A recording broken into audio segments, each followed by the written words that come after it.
श्रीराम समर्थ. श्री गोंदवलेकर महाराज प्रवचने. दिवस 194. सद्गुरू सांगेल त्याप्रमाणे वागावे.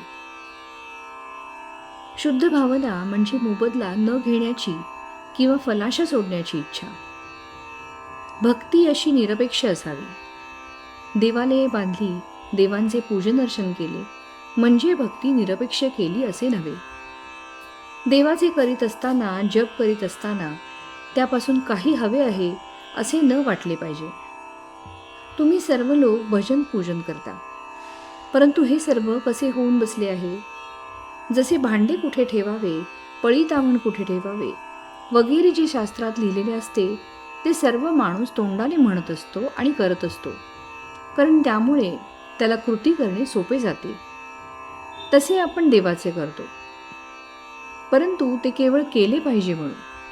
ती आपल्या घरातली एक प्रथा आहे म्हणून. आपल्याला देव आवडतो म्हणून नव्हे. एक मुलगा होता, त्याला त्याच्या वडिलांची पत्री येत असत. तो पत्र वाची आणि देव्हाऱ्यात ठेवून दे. दुसरे पत्र आले की ते वाची आणि मागली पत्र काढून टाकी. एकदा वडिलांनी 25 रुपये मागितले. मुलाने ते पत्र वाचले आणि नेहमीप्रमाणे पूजेत नेऊन ठेवले. नंतर काही दिवसांनी वडिलांकडून एक गृहस्थ आला आणि म्हणाला, तुला तुझ्या वडिलांचे पत्र मिळाले का? त्यावर तो म्हणाला, हो. अरे मग पैसे का नाही पाठवलेस वडिलांना? त्या गृहस्थाने विचारले. त्यावर तो म्हणाला, तेवढेच राहिले बघा. तसे आपले होते. आपण कृती करतो, पूज्यभाव वगैरे ठेवतो, परंतु सद्गुरूंनी सांगितलेले तेवढे करत नाही. त्यामुळेच आपली सत्कर्मे ही आपला अहंकार कमी व्हायला कारणीभूत न होता उलट अहमपणा वाढायलाच मदत करतात. म्हणून सद्गुरूंनी सांगितलेले साधनच आपण प्रामाणिकपणे संशयरहित होऊन करावे. त्याकरिता व्यवहार सोडण्याची जरूर नाही. आपण व्यवहाराला सोडू नये, पण व्यवहारात गुंतू नये. युद्धात सारथ्याच्या हाती सर्व काही असते. तो लगाम हाती घेऊन जागृतपणे उभा असतो आणि योग्य वाटेल तेथे रथ नेऊन उभा करतो. युद्धकर्त्याचे काम फक्त बाण अचूक दिशेला किंवा व्यक्तीवर सोडणे.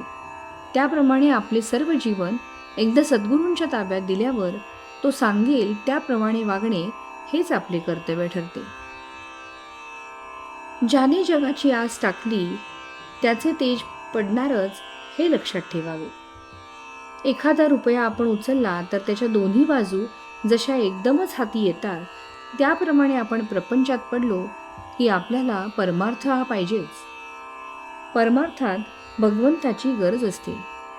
ही भगवंताची गरज सद्गुरू त्याचे नाम देऊन भागवितात. आपण हे नाम निरंतर आणि श्रद्धेने घेणे आवश्यक आहे. अशा रीतीने नामात अखंड राहिले तर परमार्थ साधतो. भगवंताची गरज भासते, प्रपंचात समाधान मिळते आणि जन्माला आल्याचे सार्थक होते. तात्पर्य: गुरुवर विश्वास ठेवून चिकाटीने आणि आवडीने नाम घ्यावे. श्रीराम समर्थ.